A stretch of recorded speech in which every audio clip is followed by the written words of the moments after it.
पल बीते लम्हों की अनुगूंज है, हर पल बीते लम्हों की अनुगूंज है।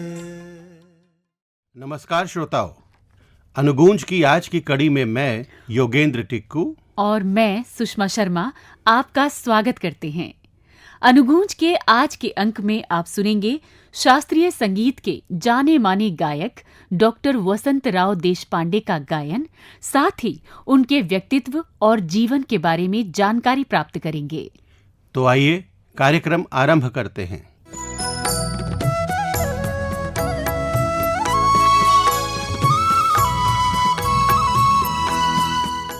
श्रोताओं, डॉक्टर वसंतराव देशपांडे हिंदुस्तानी शास्त्रीय संगीत के गायक थे।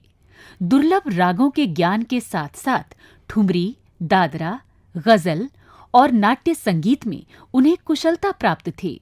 उनका जन्म 2 मई 1920 को महाराष्ट्र के अमरावती जिले में हुआ था।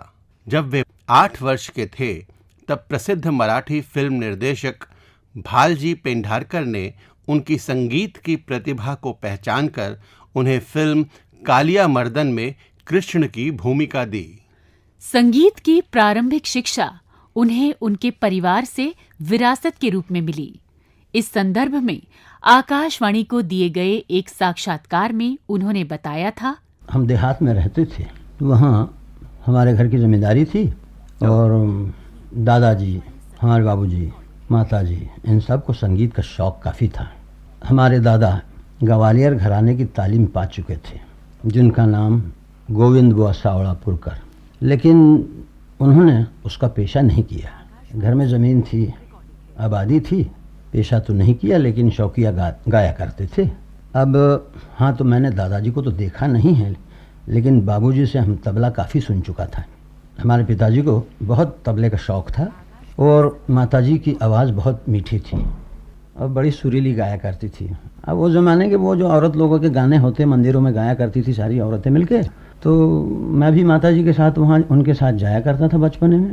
तो वो जो गाना सुनाती थी, जिसको हमारे मराठी में धावे कहते हैं, भगवान के गाने कहते हैं, उषा अनिरुद्ध विवाह वगैरह जो है, ऐसे जो गाने थे, बड़े लंबे लंबे गाने थे, तो वो मुझे याद हो गए। साधारण जनता में जिसका प्रसार होता है, जो सुनते हैं, जिसे चाव बढ़ती है, तो ऐसे गाने बचपन में मैं काफ़ी सुन चुका हूँ मेरे माताजी से। हाँ, नाटक के गाने भी हमारे घर में बाबूजी गुनगुनाते थे ज़रूर। मैं जब बच्चा था, 5-6 साल का था, उस वक़्त तो बाबूजी मुझे नाटक देखने ले जाया करते थे। वो मैं नाटक भी देख चुका हूँ, उसका भी असर काफ़ी हुआ। और घर में वातावरण जो बना हुआ था, इधर हमारे घर में और हमारे नाना जी के घर में, तो वहाँ ये सब गाना बजाना माना जाता था, सुना जाता था। हमारे यहाँ भी कोई उस ज़माने के गवैया आके गा जाते थे, तो ये असर मुझ पर काफ़ी रहा, लेकिन माताजी के गाने का असर काफ़ी रहा। वसंतराव देशपांडे ने कई महान संगीतज्ञों से संगीत की शिक्षा प्राप्त की। उन्होंने शंकर राव सप्रे से शिक्षा ग्रहण की। फिर उन्होंने अमान अली खां और भेंडी बाजार घराना की अंजनी बाई मालपेकर से भी सीखा। किराना घराने के सुरेश बाबू माने, पटियाला घराने के असद अली खां और ग्वालियर घराने के रामकृष्ण बुआ वजे से भी उन्होंने संगीत शिक्षा ग्रहण की। लेकिन उनके संगीत पर सबसे अधिक प्रभाव पड़ा उनके गुरु पंडित दीनानाथ मंगेशकर का। एक सामान्य जन के गायन और एक गवैये के गायन में अंतर स्पष्ट करते हुए उन्होंने बताया, ऐसा है कि जिसे आप यानी जनसाधारण में जो गाया जाता है, उसमें आकृतिबंध नहीं होते हैं। अब इसको सजाना जो है, ये गवैये का काम है कि सादी भी चीज़ हो, उसकी फ्रेम तो आपको नज़र आ जाती है ज़रूर। अब देखिए कि मेरे गुरुजी यानी मास्टर दीनानाथ जी पुण्य प्रभाव नाटक में यही ऐसा लोकगीत गाया करते थे। अब देखो, जिसे सादा कहा जाए तो मंदिरों में औरतें गाती है या कोई गुनगुनाता है, बस इतना ही उसका काम है, ऐसा लगेगा आपको। लेकिन अगरचे यही बात किसी गवैया के गले से जाहिर हो रही है तो उसके पुर्जे बढ़ जाते हैं। वही सादी बात। अब देखिए, सकाळी उठून धर्मानी काय केले, अभिमन्यूशी बोलाविले, सकाळी उठून चाल रे देवा। ये गवैया आ गया इसमें। चाल रे देवा, सादा कहो, चाल रे देवा, जाऊ शिबिराला, लवतो माझा वाम डोळा, मृगाचा कळप हा वाम हस्ती गेला, कि माझा मन्युरणी पडला, चाल रे देवा।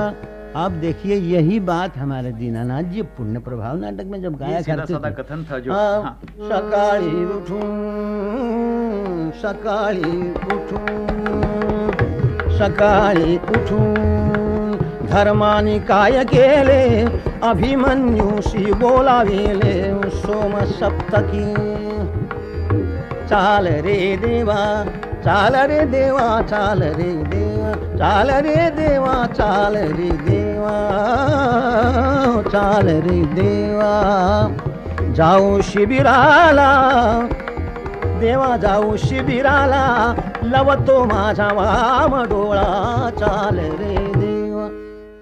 डॉक्टर वसंतराव देशपांडे को संगीत के विभिन्न गुरुओं का सानिध्य प्राप्त हुआ, फिर भी उन्होंने अपनी मौलिकता को बनाए रखा और अपनी एक अलग गायन शैली विकसित की। उनके गायन की प्रस्तुति सुनकर श्रोता भाव विभोर हो उठते थे। राम राम राम राम, राम राम राम राम, जप करे सदा, शंभु राम नाम गे, शंभु राम नाम गे, तेणे दाह शांत होई, विभीषण मैत्रीस ठाई, खंडना कदा,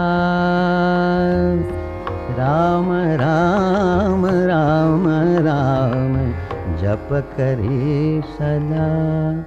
गायक होने के साथ साथ वे एक कुशल हारमोनियम और तबला वादक भी थे। संगीत में सुर और शब्द की महत्ता को उन्होंने इन शब्दों में व्यक्त किया कि जहाँ शब्द पीछे रहते हैं और सुर आगे चले जाते हैं, और सुर ही अपना काम निभाते हैं, और शब्द बिल्कुल उसका साथ देते हैं, जिसको आप क्लासिकल कहते हैं। और इसको उल्टा कर दीजिए कि शब्द प्रधान है, शब्द ही पहुंचने वाले हैं और वही दिल में बसने वाले हैं आपके, सिर्फ सुर उसका पीछा करेंगे, उसके पीछे पीछे जाएंगे। इतना फर्क होता है। इतने ही सुर इसके साथ जाएंगे और ऐसे ही परिक्रमा इसकी होगी, तो तब उसको क्लासिकल में आप मिला सकते कि हाँ, ये बात भाई शास्त्रोक्त हो गई कि जिसको कुछ कायदा है, आना जाना है, आना जैसे है, जाना जैसे है, उसमें कोई फर्क नहीं है, तो तब वो बात शास्त्रीय हो जाती है। आइए सुनते हैं उनसे राग जय जयवंती।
तरी पार कौन वीर तरी पार तन जहाज मन सागर तन जहाज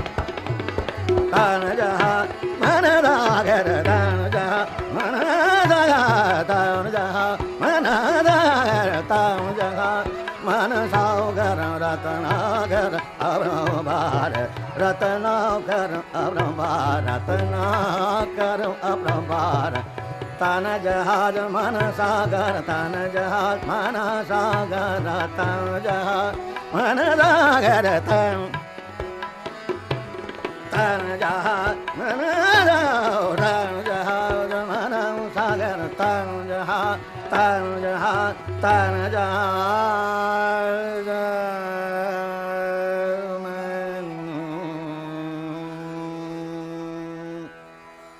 शास्त्रीय संगीत के साथ साथ ठुमरी, दादरा और गजल में भी उनकी गहरी पैठ थी। जब वे लाहौर में पढ़ रहे थे तब उन्होंने गजल और ठुमरी गायकी में दक्षता प्राप्त की। ठुमरी की विशेषता बताते हुए वसंतराव देशपांडे ने कहा, ठुमरी जो है ये वैसे देखा जाए तो लोकगीत है। ठुमरी एक तो इसमें हमारे जो कथक थे वो इसको निभाते थे, यानी उनके काम की चीज़ थी, इसलिए उनकी ठुमरी लयदार ठुमरी हो गई। लेकिन बनारस ये इसकी जगह है। बनारस में ठुमरी बनी लोकगीत ही है, लेकिन वो ठुमरी ऐसी बनी कि राग का प्रकृति धर्म रख के वो लोग ठुमरी गा गए। इसका मतलब ये भी हो सकता है कि वो राग गाए ठुमरी नहीं गाए, कि वो राग निभाते थे ठुमरी नहीं निभाए। बाद में कथकों के ध्यान में बात आ गई कि नहीं, ये नहीं हो सकता, इसको राग का स्वरूप ही नहीं देना चाहिए, इसकी ललित प्रकृति है। आइए इसी क्रम में सुनते हैं उनसे ठुमरी।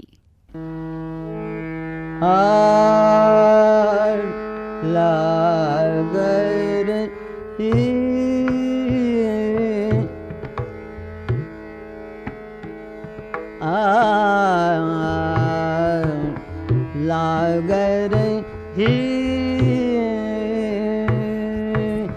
अब सावन की झरी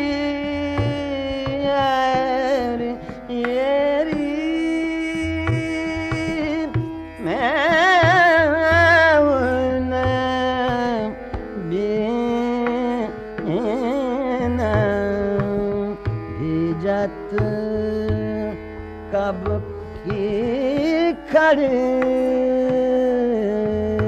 लागर। ये बनारस की ठुमरी है जिसे ठंडी ठुमरी कहते हैं।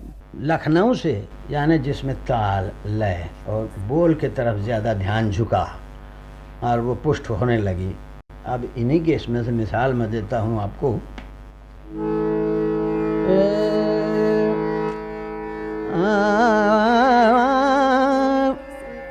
अब ये लगाव देखिए, नरम लगाव रखेगा, क्योंकि आगे शब्द को ही ज्यादा बढ़ाना है।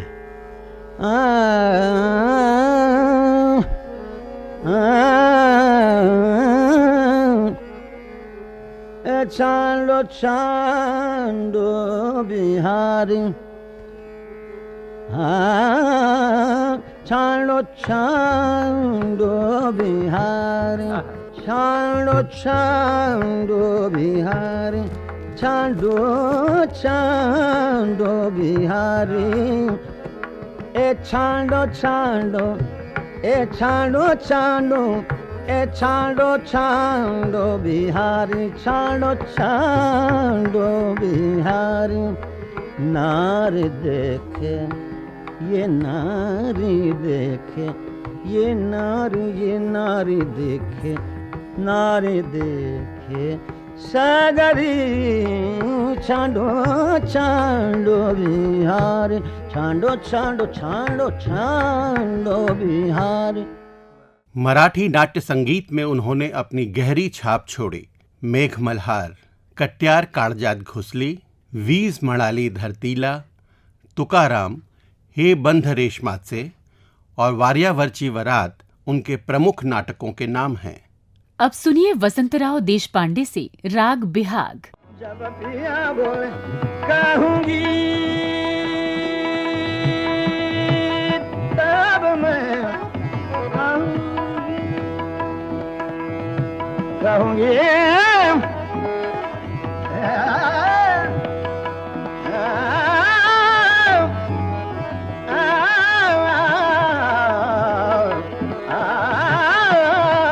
जब पिया बोले कहूंगी तब मैं जब पिया बोले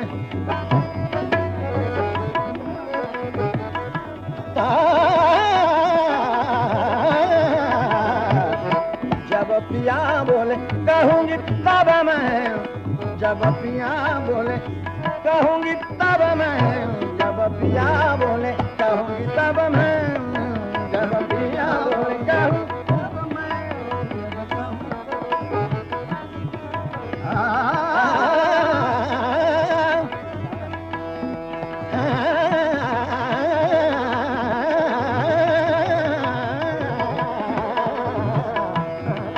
जब पिया बोले कहूंगी तब मैं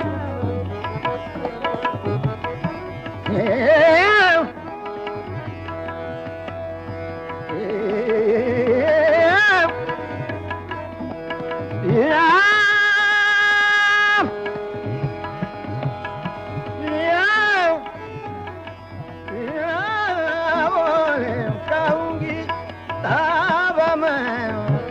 जब पिया बोले कहूंगी तब मैं जब पिया बोले कहूंगी तब मैं जब पिया बोले कहूंगी तब मैं जब पिया बोले जब पिया बोले कहूंगी तब मैं जब पिया बोले कहूंगी तब मैं जब पिया बोले कहूंगी तब मैं जब पिया बोले कहूंगी तब मैं जब पिया बोले